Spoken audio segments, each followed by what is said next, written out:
18-ാം നൂറ്റാണ്ട് ഫ്രാൻസിൽ ഒരു ഭീകരമൃഗം ജനങ്ങളെ ഭീതിയിലാഴ്ത്തി.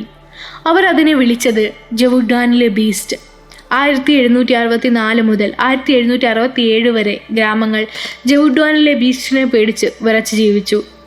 കാട്ടിൽ നിന്ന് എന്തോ വരുന്നു, കരുണയില്ലാതെ ആക്രമിക്കുന്നു.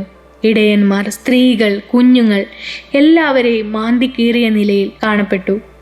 കണ്ടവർ പറയുന്നു അതൊരു വലിയ ചെന്നായയാണ്, വളരെ ശക്തിയുള്ള, ഇതുവരെ കണ്ടതിലും വലിയ ചെന്നായ. അതിന്റെ ചുവന്ന രോമങ്ങളും വലിയ തലയും പേടിപ്പെടുത്തുന്ന അലർച്ചയും ആളുകളെ ഭയപ്പെടുത്തി. വെടിയുണ്ടകൾ അതിനെ ബാധിച്ചില്ല. അത് കൊല്ലപ്പെട്ടുവെന്ന് ഓരോ തവണ കരുതിയപ്പോഴും അത് വീണ്ടും വന്ന് ആക്രമിച്ചു. ഫ്രാൻസിലെ രാജാവ് സൈന്യത്തിനെ അയച്ചു. 100 കണക്കിന് ആളുകൾ അതിനെ കൊല്ലാൻ ഇറങ്ങി പുറപ്പെട്ടു. അത് മരിച്ചു. അതിനെ ആളുകൾക്ക് മുന്നിൽ പ്രദർശിപ്പിക്കുകയും ചെയ്തു.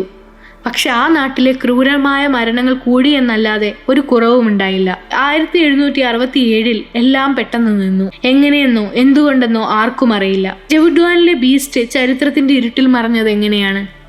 അതിന്റെ രക്തവും ഭീതിയും നിറഞ്ഞ കഥ നമുക്ക് മെയിൻ വീഡിയോയിൽ പറയാം.